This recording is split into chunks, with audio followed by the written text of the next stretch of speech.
Hello, and welcome back to AdamsFamAnime. I am John, and today I'm going to be doing something a little bit different on the channel, and we're going to be discussing 3 One Piece theories. Now, before we begin, I'd like to start by prefacing that there are many One Piece theories out there.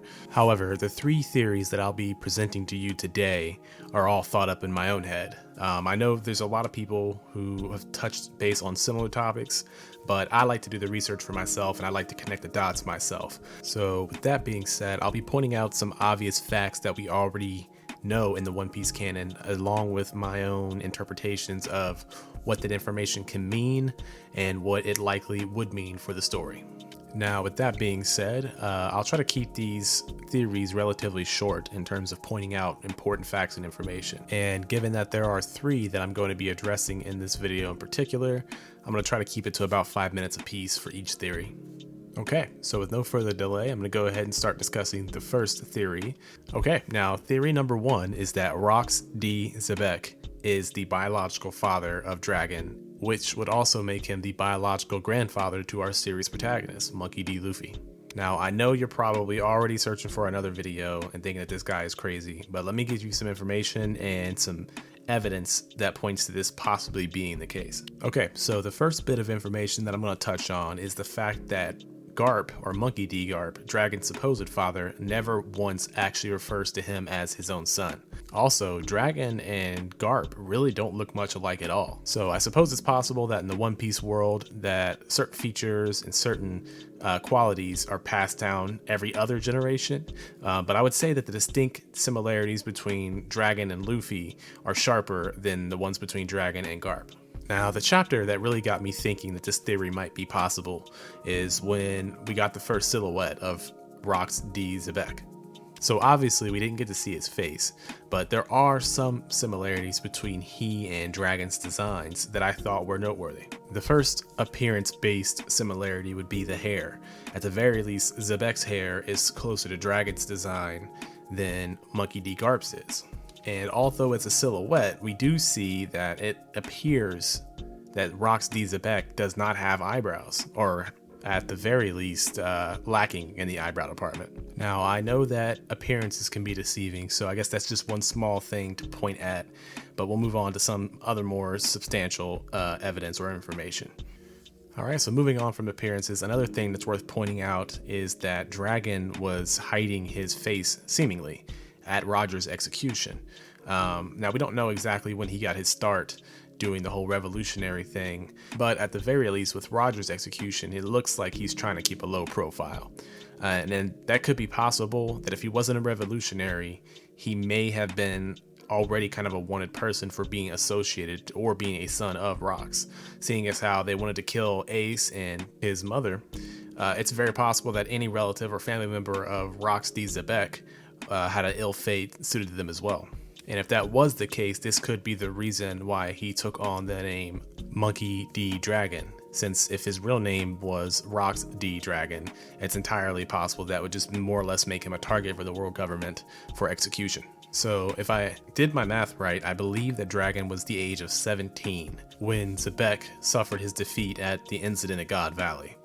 And it's entirely possible that if he was an innocent-minded teen, or at the very least wasn't really on board with what Rox was getting into, that he could have been spared by Garp or even hidden by Garp in a similar fashion to Ace. And it's also possible that if Xebec is Dragon's father, Dragon might have actually been in a similar situation to Yamato, where they were pretty much disobedient, if not outright helping outside forces conquer the Rox Pirates. And this may be reaching a bit, but we do know that Goldie Roger told Garp that he knew he would protect and raise his son, or at least take care of his son or spare him from death.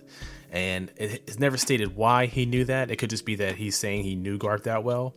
But if Rox D. Xebec had a son that Garp spared and possibly even permitted him to date or marry his own daughter, that would make all the sense in the world for Roger to trust Garp with not allowing his child to die. And so if this were the case, it would now make sense as to why Garp isn't punished or looked down upon for having Dragon as his son. Because if he's just saying something along the lines of, he's not my actual kid, he helped me beat his father Rocks at the God Valley incident, so technically he's a hero of that event too. And if Garp did have a daughter who fell in love with Dragon, then you can't really blame him for that also.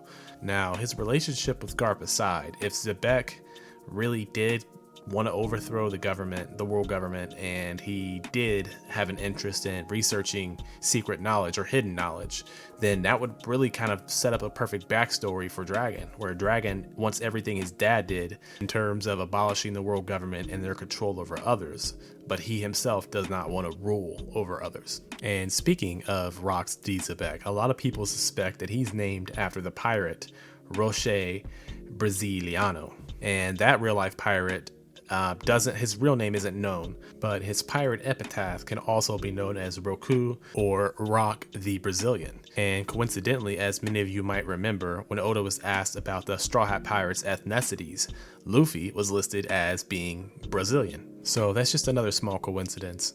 But for the most part, that's all I got for this theory. I mean, it does, to me at least, seem to make sense, and it also give a bit of credence to the whole concept of inherited wills. As the God Valley incident being so important, Luffy would have ties to all of the big players. He would be the biological grandson of Garp, the biological grandson of Xebec, and the inheritor of the Will of Gold D. Roger in being the new King of the Pirates. So for the moment, that's all I got for that theory.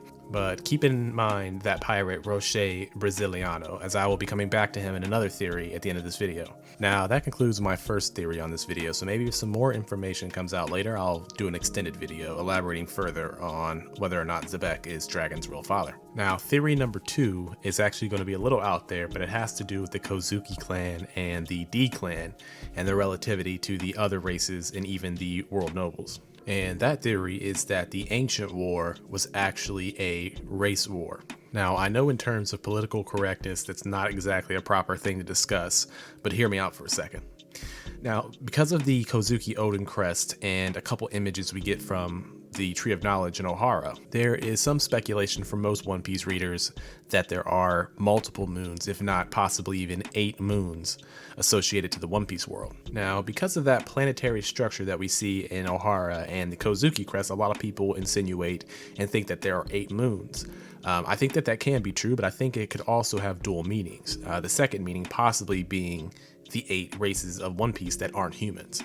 Now, we know that from Enel's cover story that the winged races, the Shandians, the Birkins, and the Skypians all come from the moon. And we also know that all of these races had advanced technology or were advanced in comparison to the humans in multiple ways, shapes, and forms. Now, hear me out here, but what if all of the One Piece races who aren't human all have similar origins, as in the Skypians, the Birkins, and the winged races, in that they all come from the moon? Now, I think it's entirely possible that if all of these races all of a sudden came down from the moon and started sharing knowledge and information that made the humans look inferior, that the kingdoms might band together in fear of losing their right to rule or their right to power. And also having this shared technology, like the power of flight or the power of super weapons, might reduce the amount of influence or the power that these kingdoms held over their people. And if that were the case, it makes all of the sense in the world as to how the ancient war came to be. I mean, it would make all of the sense in the world that in order to maintain that power, they decided to restrict the populations, to segregate the populations, and even silence the populations of these moon races, so that way they can maintain the status quo of a pyramidal economic system where a few are at the top and there are many subjugated beneath them. And it is entirely possible that people like the D clan and the Kozukis were inherently against this suppression or this segregation or this flat out domination of races who came down to help mankind or to help humans of the One Piece world. And it would also add to the hypocrisy of the world governments in the sense that they started this war to avoid these quote unquote gods from the moon to come down and, rule over them or to be superior to them, only for them to set up shop on top of Marijois and then declare themselves gods. Heck, it's even possible that King's race, the Lunarians, might have been the ones to instigate this fear, as seeing as how they were on top of Marijua, or on top of the Red Line at first. It's entirely possible that they declared themselves gods over the humans and then began to cause trouble and try to upset the power dynamic. Now, this would also explain why the Lunarians might be extinct. Maybe they were the one lunar race who came down with a god complex and tried to rule over man. With them being on top of the Red Line before the world government, maybe the world government used the attempted rule of the Lunarians to wipe out and segregate and subjugate all of the other lunar races. No, I know that one is stretching it a bit, but the more I think about it, there are really no holes to be poked in that theory. It is still entirely possible according to the One Piece story. So to recap, my theory number 2 is that all of the non-human races in the One Piece world come from the moon, and them descending down and sharing this advanced technology was the reason for the fear or for the buildup of the ancient war. And a small bonus theory associated with that one is that the Lunarians were similar to the Arlong pirates in the sense that they declared themselves better than humans, which could have triggered their very near extinction and even the ancient war as a whole, not to mention the current racial tensions among all of the races in the One Piece world.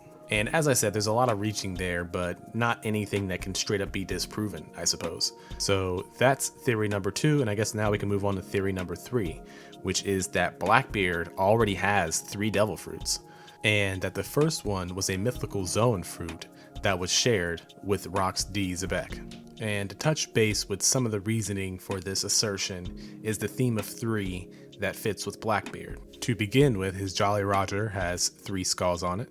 His ship is called the Saber of Zebek, and Zebek is a referral term to a 3-masted ship. And we also see that Blackbeard typically carries 3 guns with him. So I think it's fair to assume, and probably a good majority of the thinkers among the One Piece community have a headcanon about Blackbeard eventually having 3 devil fruit. Now, for me, this goes all the way back to the Skypiea arc where Luffy and Zoro inform Nami that Blackbeard is not a he, it's a they. And there's no way that this is some throwaway line, so we're going to assume that Blackbeard is an amalgamation of more than one person.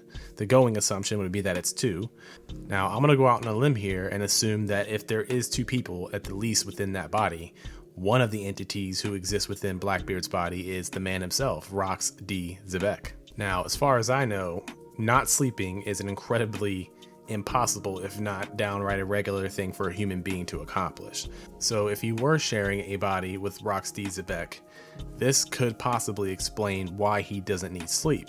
As Shanks and Buggy noted, it would also offer us a little bit of clarity on some of the inconsistencies with Blackbeard himself. For one, the lack of sleep, that could just mean that he's alternating those consciousness. 2, it would also explain how sometimes he's very forward and domineering, and then sometimes he's kind of cowardly and goofy. Plus, with Zoro and Luffy pointing out that it's a they, and then the pretty constant reminder that only 1 devil fruit can be consumed per person, it's best to assume that it's specific devil fruits that Blackbeard needed to accomplish his task. I mean, for starters, we do know that Zebek was really into researching ancient and forbidden lore, or forbidden knowledge. So it's possible that that's where Blackbeard got that book of devil fruits from, where he knew exactly the kind of devil fruits that he wanted to get. Now, we got to remember that Roger had 2 go-rounds to get to the One Piece, or to get to Raftel. This could be Zebek's second go-round with Blackbeard. And now, if you remember the pirate I mentioned in an earlier theory, Roche Brasiliano, aka Rock Brasiliano, he disappeared. It's unclear how he died. No one knows if he was captured, or if he died at sea, or if he just retired to live a peaceful life somewhere. Now, that little nugget of information aside, I believe it is stated by Sengoku that Rocks D. Zebek is no longer alive. But I think we can go ahead and say that it's not outside the realm of possibility for someone to have lied about his death, or either for him to even fake his own death. Now, again, this may be stretching, but if Zebek coincidentally had a devil fruit, a mythical Zoan fruit, specifically called Cerberus.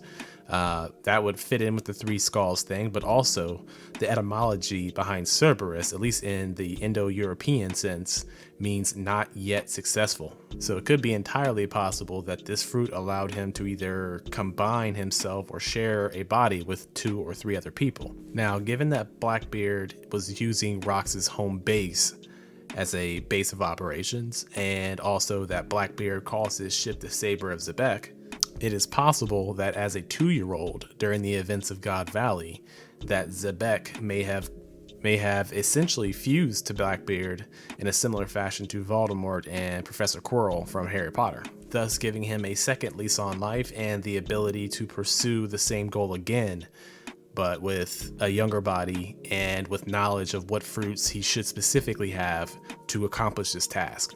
Plus, not to mention a small nice little factoid about the Sengoku mentioned in his death thing, the very next page, Blackbeard is brought up before the other 4 emperors when discussing their bounties. Now, I know all this seems like I'm just grasping at straws here, but I do seem to think that this is somewhat along the route that Oda is going to take with Blackbeard and Xebec. And I know I jumped around a lot, but I suppose I'll go ahead and surmise my third theory again, is that Xebec is not dead. He survives physically and mentally through Blackbeard, and Blackbeard is making a improved attempt to accomplish what Xebec failed. And ultimately, that he needed 3 devil fruits in particular to accomplish this task of conquering the world. And I know the facts for this video have been kind of all over the place and not necessarily perfectly organized, but bear with me, this is my first theory video ever. So let me know in the comments section down below if there's anything you agree with or anything you disagree with. Also, I'd appreciate it if you mentioned down below any comments or information that would hurt or help these 3 theories. Anyways, this has been John from AdamsFamAnime, and this is my very first theory video. So like, share, and subscribe if you enjoyed the content or if you want to see more like it. I will catch you guys in the next video.